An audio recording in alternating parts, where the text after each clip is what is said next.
Welcome to Calm Your Caveman, a podcast where we study the tools for anxiety mastery. I'm your host, Dr. Adriana Jarvis Twitchell, a specialist in anxiety mastery strategies.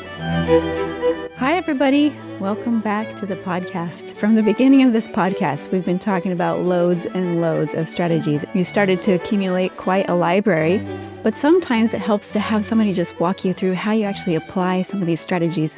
Sometimes, as a piano teacher, I like to take a lesson to just practice with my students where I don't teach them anything new, no new concepts, no new music, no new theory. I just show them how to actually apply things that we've already talked about. So I want to do that with you today. Since I can't do an individual coaching session on you, the listener, right now, I'm just going to walk you through a coaching session I did with myself recently.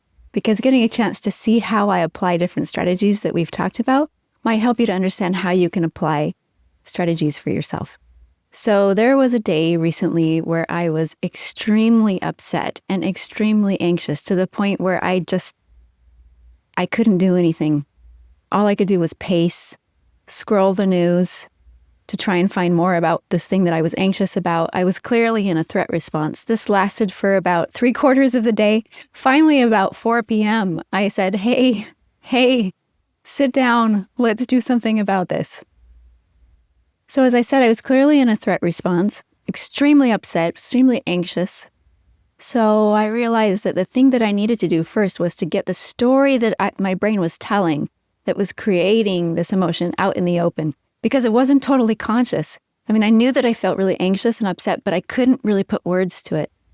So I started to write down in my notebook everything, a sort of brain dump of what I was feeling, just unfiltered. I wasn't going to judge any of it. I was just going to see what was coming out, how I was feeling, the different reasons that my brain was giving for why I was feeling this way.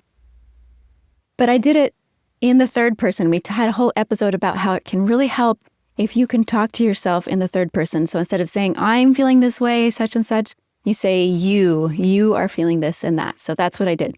I sat down and I wrote in my notebook, I'm just going to read to you what I wrote down.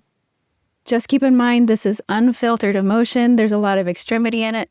And this is going to reveal a lot of my political feelings because what I was upset about at the time has to do with different political situations in the U.S. So I apologize for that. Those of you who don't agree with me politically, I hope you'll hang tight because what I'm doing is just trying to show you the situation and how I worked through it. And this kind of thing can apply in various different situations that will be different from time to time. So I'm trying to show you how it's done so that you can apply it to your own situation. So I apologize ahead of time for those of you who don't agree with me politically, those of you who I might offend.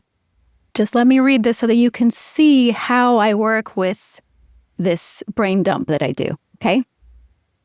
So here's my brain dump. You're upset about insecurity, about vulnerability. You're angry men would do such a thing as Epstein's Island. You feel like that could have been you.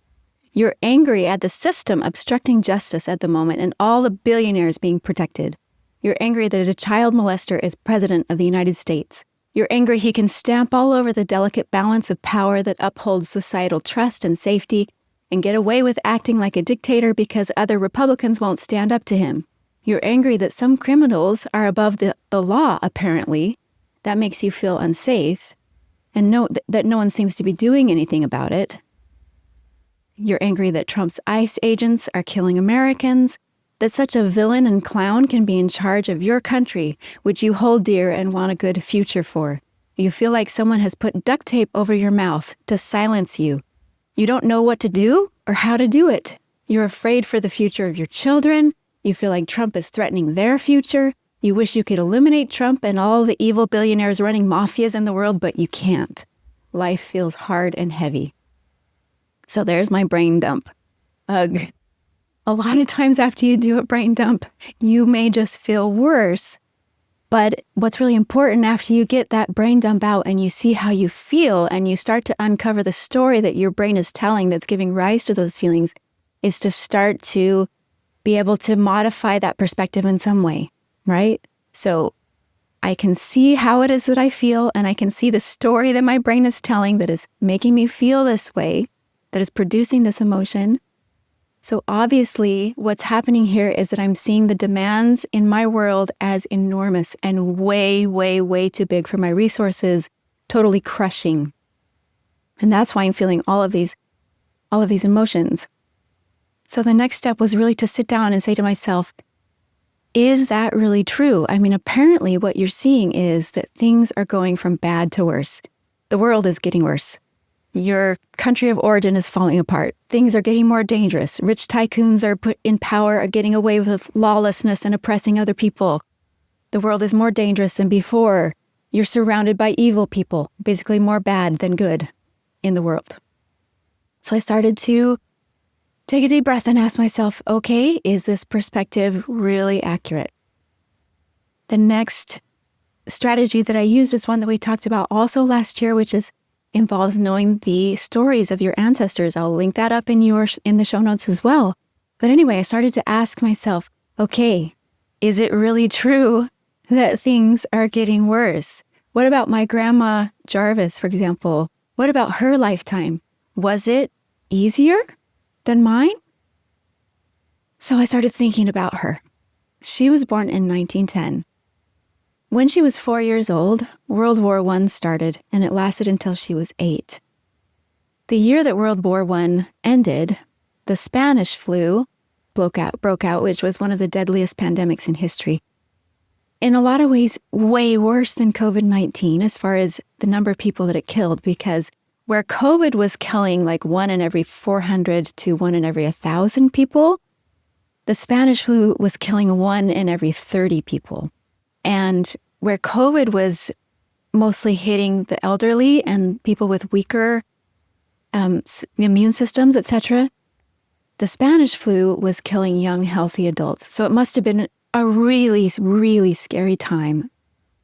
Then when she was 19, the stock market crashed and the bottom dropped out of the U.S. economy. 8 months later, she became engaged to my grandfather, but it took them 2 years to be able to get enough money to get a ring. And they spent 4 years trying to get their finances together so they could just have enough money to be able to get married.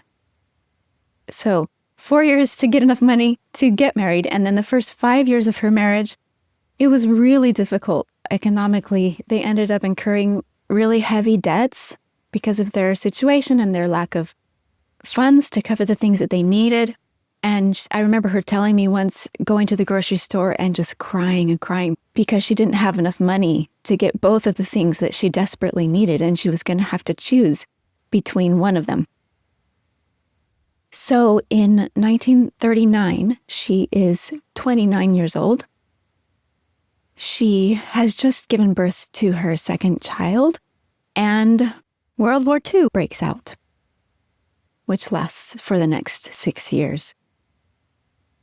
So I had to ask myself, is my lifetime really more tumultuous? Is there really more upheaval, more craziness going on in the world than there was for my grandmother, who went through all of this before she was even 30? Then I started thinking about my grandmother's grandmother, who would be my great-great-grandmother, who was born in England. And what I know about her story, in 1836 is when she was born. She was third in a family of 10 kids. They were extremely poor. And at that time, the poor in England didn't have much recourse. In order to just have enough to eat, every single person in the family had to work. So when she was 5 years old, she went to work in a needle factory. And her job was to turn this little wheel to run some of the machinery. And they made a little stool for her so that she could reach the wheel. Can you imagine a 5-year-old all day long working in a factory? So this was her childhood. And then at age 22, she ended up marrying a young man who had also worked in the needle factory from a young age. And he had poor health basically for the rest of his life because the dust from the needle factory had compromised his lungs at a very young age. So immediately after they were married, they started saving to be able to immigrate to America. They had met some Mormon missionaries and they wanted to immigrate to Utah. took them 2 years to get the money together, and then they went on a vessel to the New World, and it took them 6 weeks on the ocean. And my great-great-grandmother Sarah was sick almost all the time during this journey. And then the boat only got them so far, and they ended up having to traverse basically half of the United States by hand cart. And as I said, her husband wasn't very strong because of the steel dust and that had compromised his lungs. And so she had to push and pull the cart a lot of the time. And she had a little baby at this time, and the baby wouldn't always stay in the cart to ride. And sometimes the baby would fuss so much and just insist on being held by Sarah, her mother, but the mother's trying to pull the cart. And so she would sometimes even put the baby in the apron and put the corners of it in her mouth so she could carry the baby and help push the cart at the same time. So I had to ask myself, are things really harder now? Are things really worse now than they were during my great-great-grandmother's lifetime? Another thing that I thought of as I read through my brain dump, my emotion dump, was an episode that we had a few months ago that I'll also link up in the show notes. It talks about how when you have been consuming a lot of news, your brain tends to see things out of proportion, see things in a warped way, and your brain tends to start to think that the world is more dangerous, more threatening than it is. And that is because the news media generally only reports really sensational, threatening information. That's the kind of stuff people perk up and pay attention to, and they leave out all of the other stuff that's going on in the world that's not threatening. One of the things that my brain had decided, which I distilled from my brain dump, was that not only is the world getting worse, but that I am surrounded by evil people, that there are more bad people in the world than good. Or in other words, there are more people trying to take advantage of other people and oppressing other people than there are caretakers in the world trying to help other people. But I started to remember this research that talks about how when you've been consuming a lot of news, your brain sees threat out of proportion. And I started to ask myself, is it really true that there are more people in this world trying to take advantage of other people than there are caretakers? And I realized, my brain feels like these people that oppress other people are everywhere because I have been reading about a lot of these scumbags. But in actuality, there are selfless people all around me, caretakers, mothers, grandmothers, fathers, healthcare workers that are right here, all around me in my neighborhood, in my city, in Brazil where I live, and also in the United States, that are holding families together, that are taking care of children, that are taking care of the elderly, that are taking care of the sick, that are taking care of the hungry.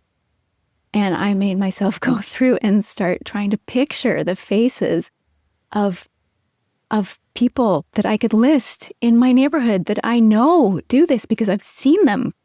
People that spend their time taking care of their children and making sure they get to school and picking them up afterwards. People that dedicate themselves to taking care of old people. People that spend almost all their time taking care of sick people. All the healthcare workers in my city. People that dedicate their lives to making sure that hungry people have what they need. There's people in my neighborhood that I know that do this, that work on this every month. And I started to think also of people that I know in the United States that do this all the time. And I realized they are everywhere, even though they are unremarkable and they're not in the news. These kind, selfless people are all around me, but they're kind of invisible because they don't show up in the news. And so they don't occupy our attention because people aren't talking about them, but they're all around. They're actually probably for every oppressing, exploitive person out there in the world, there are thousands of caretakers. With this sequence of strategies, right? First, doing this brain dump so that I could tell what it was that my brain was thinking, what the stories it was creating that were creating my emotions, and then starting to broaden my perspective, change my perspective on my demands and my resources through thinking about my grandmother's times, my great-grandmother's times, thinking about the caretakers all around me in the world. It helped me to see that my perspective, that things are going from bad to worse, and things are getting more dangerous, and that I'm surrounded by oppressive, selfish people, that maybe that's not accurate, right? Nowadays, child labor is not such a common thing as it was in my great-great-grandmother's time. I'm not going through the Spanish flu and the World War I and World War II and the Great Depression, just like my grandmother did before she was 30. And there are thousands of wonderful caretakers in this world for every one selfish, oppressive person. But what I found after I did this exercise was that finally I was able to calm down enough that I could think again, and I wasn't just upset and pacing and scrolling and not able to do anything. I was able to calm down and actually think about my situation, think about what it was that I can do, what's the best that I can do in this situation, and start working on that. It helped me to get out of threat and back into challenge. It helped me to realize that it's not hopeless. This world's worth investing in. We are actually making progress, even though sometimes it doesn't look that way. Let's keep working on it. So it's not about, toxic positivity like we've talked about before. It's about getting your brain out of threat and into challenge.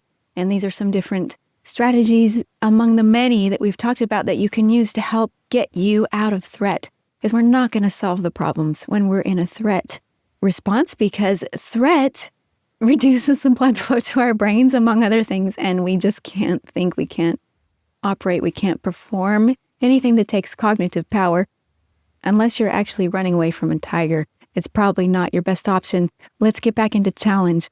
Find the different ways that are going to help you to manipulate your brain's perception of the demands that you're up against so that they don't look so oppressive, that change the way that you see your resources. After I thought about my grandmother and my great-great-grandmother, I thought, gosh, if they could do it with situations that were so much harder than mine, maybe I can too. It really made me feel like I have bigger resources than the way that they looked before.